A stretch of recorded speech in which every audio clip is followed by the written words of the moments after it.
सम्राट आणि तपस्या यांच्या नात्यातली वेगळीच बाजू बघायला मिळत होती. मस्ती, राग, प्रेम आणि थोडीफार भांडणं यांच्यामध्ये त्यांचं नातं अजून रंगत जात होतं. पण या सगळ्या गोड कडू क्षणांमध्ये एक नवीन व्यक्तीचं नाव समोर आलं होतं, जिच्यामुळे पुढे नक्की काय घडणार आहे. तपस्या नेमकं काय ठरवत होती?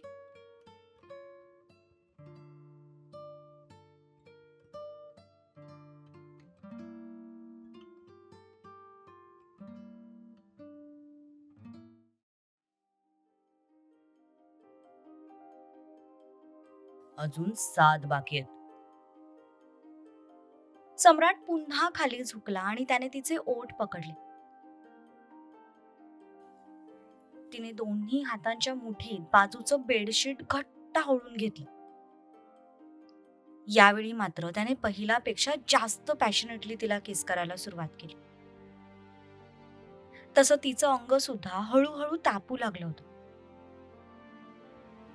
भर एसी मध्ये दोघांचीही शरीरं गरम व्हायला सुरुवात झाली होती.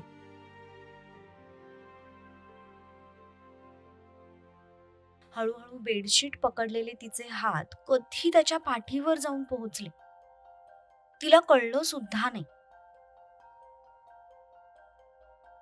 त्याने तिचे दोन्ही हात त्याच्या हातांमध्ये लॉक करून टाकले आणि तो अक्षरशः तिच्यावर तुटून पडला. बऱ्याच दिवसापासून उपाशी असलेला एखादा व्यक्ती जेवण बघितल्यावर जसा तुटून पडतो, तशी त्याची अवस्था झाली होती. दुसरीकडे तिची अवस्था सुद्धा काही वेगळी नव्हती. सुरुवातीला नखरे दाखवणारी ती त्याच्या स्पर्शात वितळलेल्या मेणासारखी विरघळून गेली. ती सुद्धा त्याच ठिकाणी उभी होती जिथे तो उभा होता.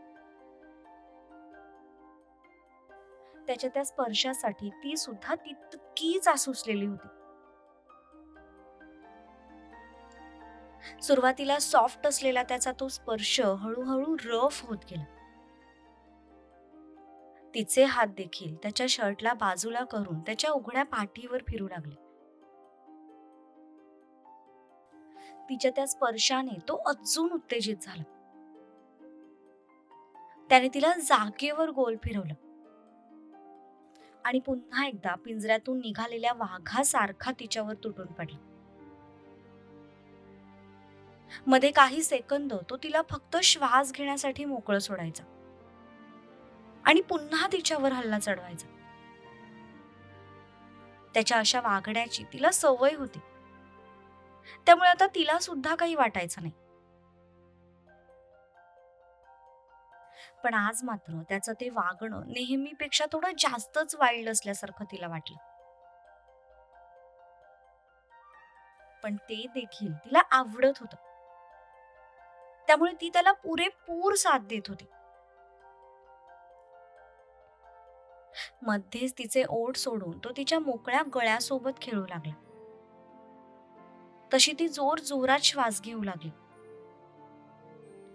श्वास घेत तिने डोळे उघडले. तशी तिला ती रूम दिसली आणि आता कुठे तिच्या लक्षात आलं की ते दोघं कंपनीच्या टूरसाठी तिथे आलेत. सम्राट, आपण बिझनेस टूरसाठी आलोय, हनीमून साठी नाही. Will you please shut your mouth for some time? तिचं तोंड बंद करण्यासाठी त्याने पुन्हा एकदा तिच्या ओठांना ताब्यात घेतलं. पण यावेळीचा त्याचा वार बघून तिला कळून चुकलं की आता त्याला कोणीही थांबवू शकत नाही. अगदी ती सुद्धा नाही. तिने स्वतःचे डोळे मिटले आणि ती पूर्णपणे त्याला सरेंडर झाली.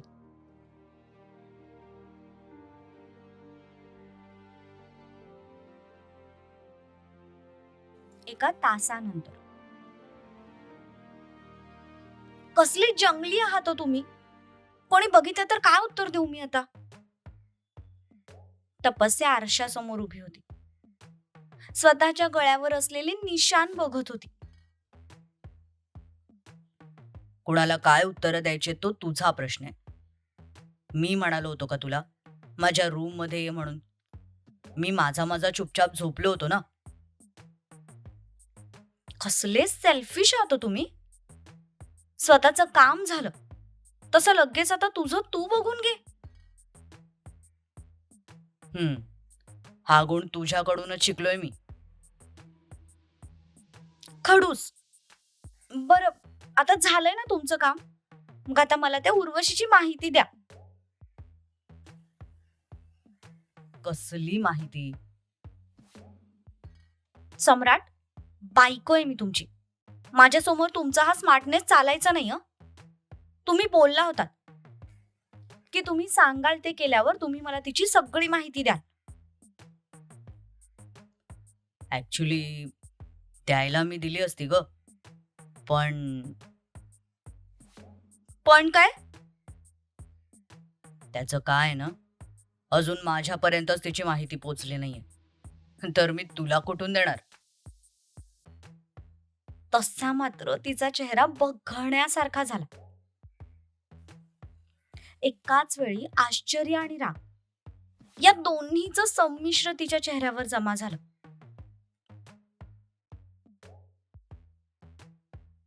सम्राट, आय विल किल यू. तुम्ही माझ्याशी खोटं बोललात. एक नंबरचे विश्वासघाती आहात तुम्ही. खोटं बोलून माझा फायदा घेतलात. हे बघ, आय नो मी खोटं बोललो, पण तुला तर माझा स्वभाव माहितीच आहे ना.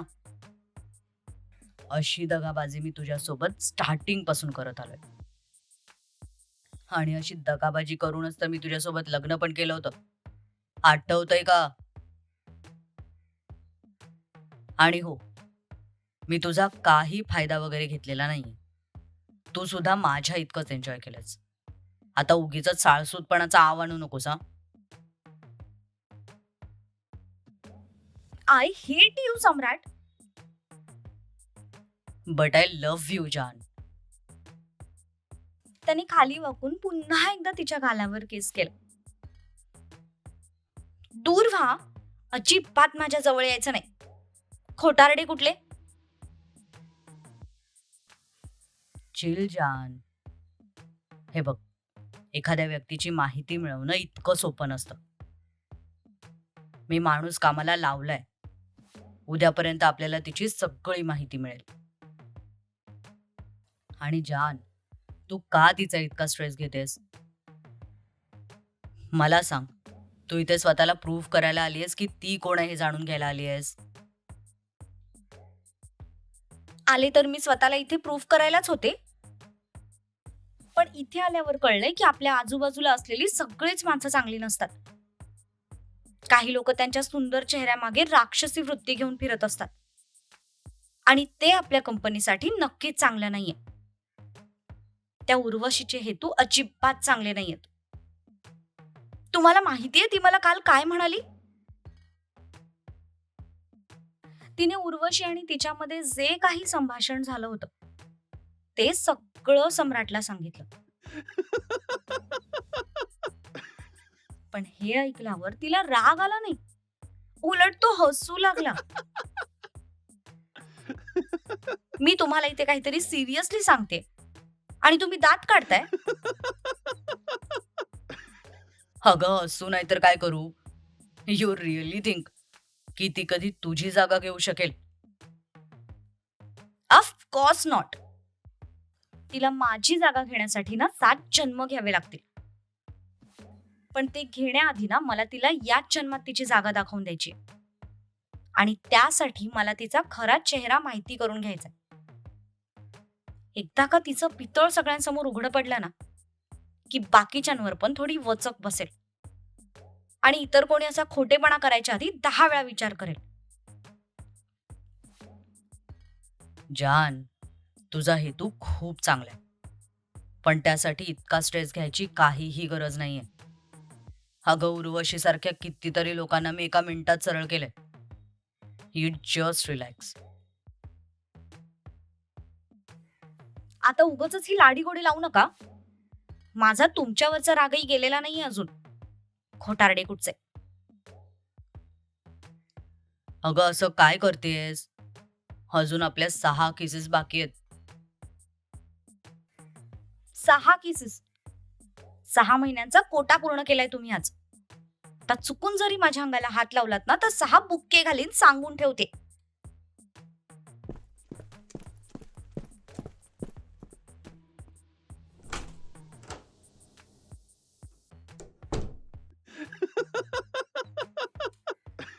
ती तशीच पाय आपटत त्याच्या रूम मधून बाहेर निघून गेली. तो मात्र खळखळून हसू लागला.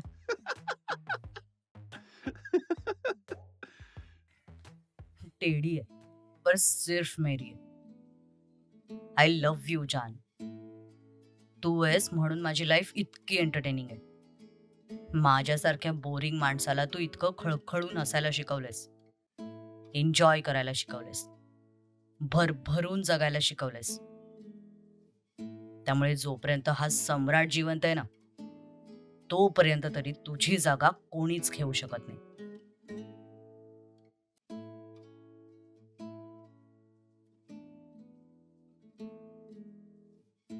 आय नो आजचा भाग खूप छोटा आहे. पण काय करणार? पुढच्या भागातलं काही पार्ट यामध्ये ऍड केला तर त्यातला सस्पेन्स स्पॉइल होईल. त्यामुळे थोडंसं ऍडजस्ट करा. पुढचा भाग तुमच्यासाठी सस्पेन्सफुलच असणार आहे. एन्जॉय.